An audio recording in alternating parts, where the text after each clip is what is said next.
नमस्कार बंधुओं। विवाह के घटना के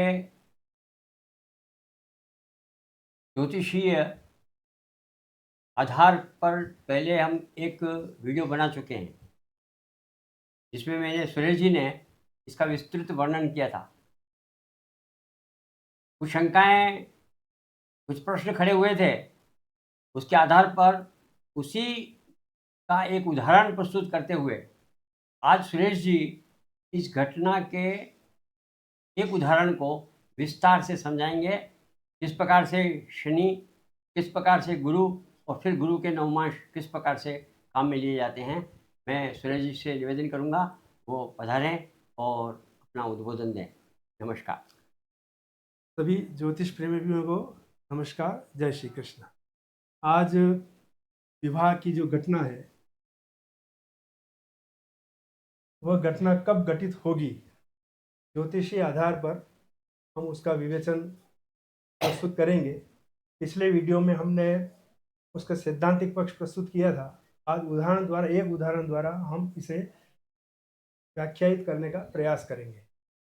उदाहरण हमने लिया है, क्या क्या था पिछले में मैं उसको संक्षिप्तीकरण यदि करूं तो उसमें गोचर शनि की युतियम दृष्टि, यानी शनि गोचर शनि सप्तम, सप्तमेश, लग्न और लग्नेश पर यदि युति और दृष्टि करता है तो उस अंतराल में विवाह का संभावना रहती है। दूसरी जो परिकल्पना हमने ली वो गोचर गुरु की युतियम दृष्टि। इसमें भी गोचर गुरु जब सप्तम, सप्तमेश, लग्न और लग्नेश पर युति या दृष्टि करता है तब जो विवाह की संभावना रहती है। पहली जो परिकल्पना है शनि की परिकल्पना, उसमें 2.5 वर्ष का अंतराल आता है और उसको यदि हम परिसीमित करें तो गुरु की जो हमारी जो परिकल्पना है उससे हम उस विवाह काल को हम 1 वर्ष तक उसको सीमित कर सकते हैं। तो 1 वर्ष का कालखंड आ जाए उसके बाद हम जब गोचर गुरु के जिस राशि में है उसके नवमांश की स्थिति को यदि देखते हैं तो नवमांश के आधार पर हम उसको और उसका और सीमितीकरण करके 40 या 42 या 39 से 42 दिन के अंतराल में हम इसको ला सकते हैं। यानी हम विवाह की काल गणना 39 दिन से 42 दिन तक का हम कर सकते हैं। तो इस प्रकार से ये हमने 3 परिकल्पनाएं बनाई। आज हम उदाहरण ले रहे हैं जिससे एक एक बात स्पष्ट होती चली जाएगी कि इनका क्या अर्थ है। ये एक लड़की है, उसका हमने उदाहरण लिया जिसका जन्म 11 फरवरी 1997 है। उसकी हमने जन्म कुंडली बनाई है, उसमें ग्रहों की स्थिति ये सारी है। हमने जो शनि जो युति दृष्टि है उसमें हमने यदि शनि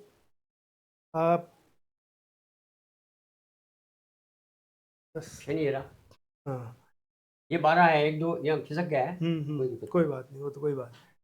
अब शनि की दृष्टि युति दूसरे यानी द्वितीय भाव से, ये सप्तम भाव और लग्न से, या सप्तमेश है शुक्र और लग्नेश है मंगल या शुक्र से युति दृष्टि या इस स्थिति में आए या इस पर दृष्टि डाले या उसके साथ युति करे तब संभावना 2.5 वर्ष की आती है, शनि के संदर्भ में।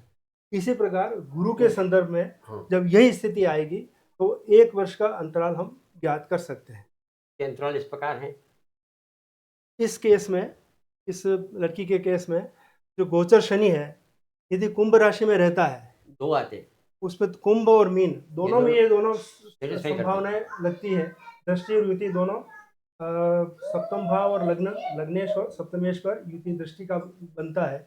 तो जब गोचर शनि कुंभ या मीन राशि में आता है तब ये दोनों संभावनाएं रहती है। तो ये एक संभावना है, कम से कम ये 5 वर्ष की संभावना है। 5 वर्ष में विवाह का योग बनता है। अब 5 वर्ष बहुत लंबा हमारा अंतराल होता है। तो फिर हम दूसरी जो परिकल्पना है हमारे गुरु, उसको हम उस पर सैद्धांतिक पक्ष को उसको लगाते हैं। तो गुरु जो गोचर गुरु है, जो कुंडली के आधार पर आप देखें तो सप्तम भाव में वृषभ राशि है और नवम भाव में या उसमें कर्क राशि है। तो वृषभ में जब आएगा और कर्क में जब गुरु आएगा, गोचर करेगा, तब वो दृष्टि युति वाला जो परिकल्पना है वो लागू होती है। एक ये गुरु इस कालखंड के अंदर ही है, ये इसी कालखंड के अंदर। इसके यानी अलावा हो ये सकता है, लेकिन इस कालखंड के अंदर इस ये है। काल के अंदर ही हमें गुरु की वो ये दृष्टि उस मिलती है। कालखंड के अंदर उस निकाले काल गए। ये 5 वर्ष का जो कालखंड है, इस कालखंड के उसी अंदर गुरु कालखंड के के दो भाग ये निकाले, 2 भाग, दो संभावनाएं गुरु 2 की बनी। संभावनाएं गुरु की है। उसमें पहली संभावना और दूसरी संभावना दोनों। हमने पहली संभावना को देखा तो ये इसमें प्रबल योग बनते हैं, तो हमने पहली संभावना को लेके इस इसी उदाहरण का को उदाहरण में एक ही उसे संभावना आगे का बढ़ाया, हमने नवमांश का लिया है। नवमांश दूसरी उदाहरण को आप खुद कर सकते खुद कर सकते। वो इस प्रकार है। अब ये आप देखिए, पहली संभावना हमारा जो गोचर गुरु है वृष है, वृष वृषभ, राशि में। हाँ। तो वृष राशि के नवमांश जो 9 नवमांश है उसका क्रमांक लिखा हमने, 10, 11, और 12। उनकी जो नवमांश की जो राशियां वो लिखी 10, 11, 12, 1, 2, 3, 4, 5, 6।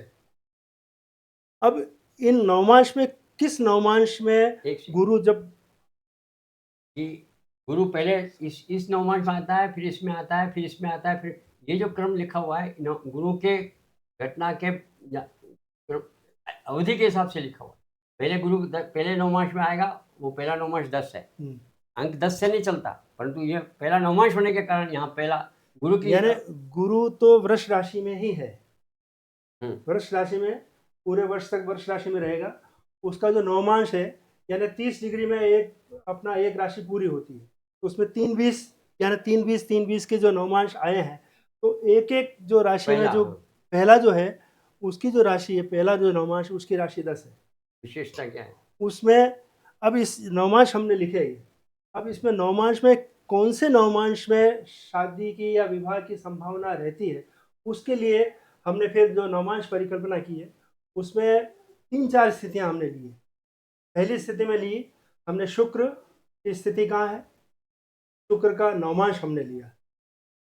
दूसरी स्थिति द्वितीय भाव, द्वितीयेश और उसका नवमांश। तीसरी स्थिति हमने ली पंचम, पंचमेश और उसका नवमांश। और चौथी स्थिति हमने ली नवम भाव, नवमेश और नवमेश का नवमांश। अब वो जो नवमांश जो आते हैं और जो स्थितियां आती है वो कौन कौन सी राशियां आती है, वो उन राशियों को हम इसमें देखते हैं। तो वो जो राशियां उससे जो लगती है, उन राशियों में जो विवाह की संभावना, उस कालखंड में विवाह की संभावना का रहती है, उसका योग बनता है। तो हमने पहले शुक्र को देखा, शुक्र की स्थिति को देखा और शुक्र का नवमांश देखा। तो शुक्र की स्थिति 10वें में है, यानी यदि कुंडली को हम देखें तो उसमें 10 राशि है, उसमें शुक्र की स्थिति है और उसका नवमांश जो है वो 2 है। तो ये 10 और 2, ये 2 संभावनाएं बनती है जिसमें विवाह का योग बन सकता है। इसी प्रकार हम द्वितीय की स्थिति, द्वितीयेश और द्वितीयेश का नवमांश। तीसरी स्थिति में पंचम स्थिति, पंचमेश और पंचमेश का नवमांश। और चौथी स्थिति नवम, नवमेश और नवमेश का नवमांश। ये हम देखेंगे और वो राशियां कौन सी इसमें आती है, उन जो राशियां जो इनमें आएगी उसमें प्रबल संभावना विवाह के योग की रहती है। ये इसमें स्पष्ट किया हमने। अब इनकी डेट्स बता दीजिए। इस जो हमने कुंडली ली है उसमें इस लड़की की पहले शुक्र की स्थिति जो 10वें में है उसका कालखंड है 1/5/2024 से 12/6/2024। इसके लिए पहले मैंने क्या, गुरु का जो पूरा वर्ष का जो काल अंतराल निकाला वो करीबन 375 से 390 या ऐसा कुछ दिन आते हैं। उसको हमने 30 से भाग देके 1 डिग्री निकाला, फिर 3-20 डिग्री निकाला। तो एक 3-20 डिग्री में जो गुरु का जो कालखंड आता है वो करीबन 39 दिन से 42-43 दिन तक आता है। तो प्रत्येक नवमांश में गुरु गोचर करेगा 39 दिन से 42 दिन तक में, प्रत्येक उसमें गोचर करेगा।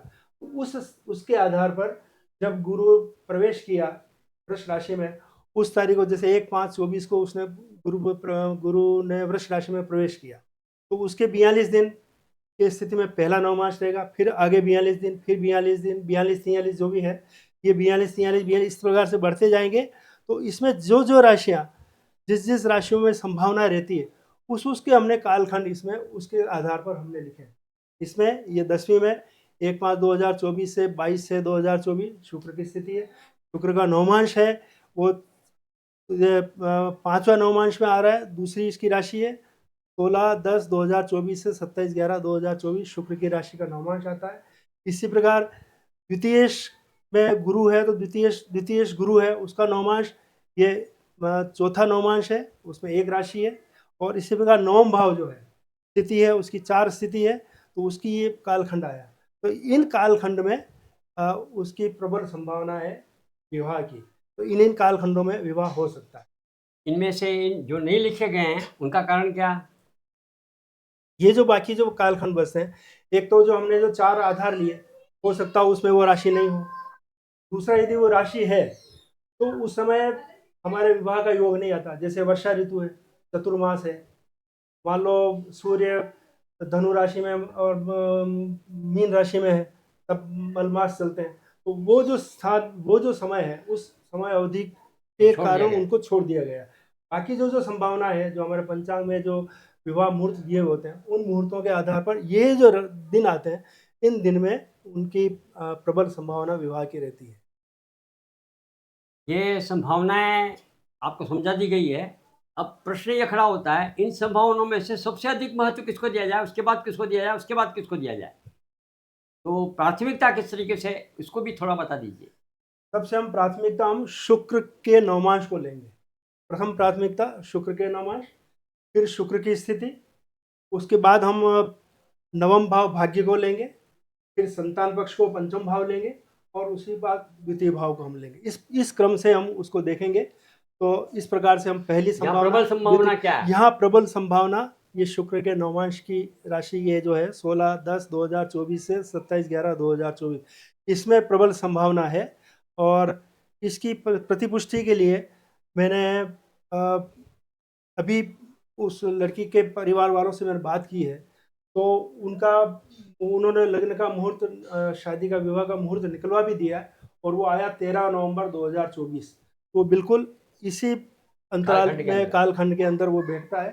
तो इस प्रकार से हम जब चाहें किसी के विवाह का कालखंड हम ज्ञात कर सकते हैं। ये प्रथम संभावना है, इसमें ज्यादातर बैठता है। उसके अलावा इनमें फिर बाकी, यदि इसमें नहीं बैठे तो फिर दूसरे में हम जा सकते हैं, बैठ जाता है। तो सुरेश जी ने विषय को बहुत स्पष्ट और विशद रूप से आपके सामने प्रस्तुत किया है। सुरेश जी का धन्यवाद, और आप सबका अभिवादन, नमन। आप सबको निवेदन है कि आप ज्योतिष हरीश को निश्चित रूप से लाइक करिएगा, सुझाव भेजिएगा, और इसे सब्सक्राइब भी करिएगा। इसके कारण से हम ज्योतिष की अवधारणाओं को आपके सामने अधिक से अधिक प्रस्तुत करने में सफल होंगे। यही हम आपके सामने शुभकामनाएं और नमस्कार, धन्यवाद। सभी को नमस्कार, जय श्री कृष्ण।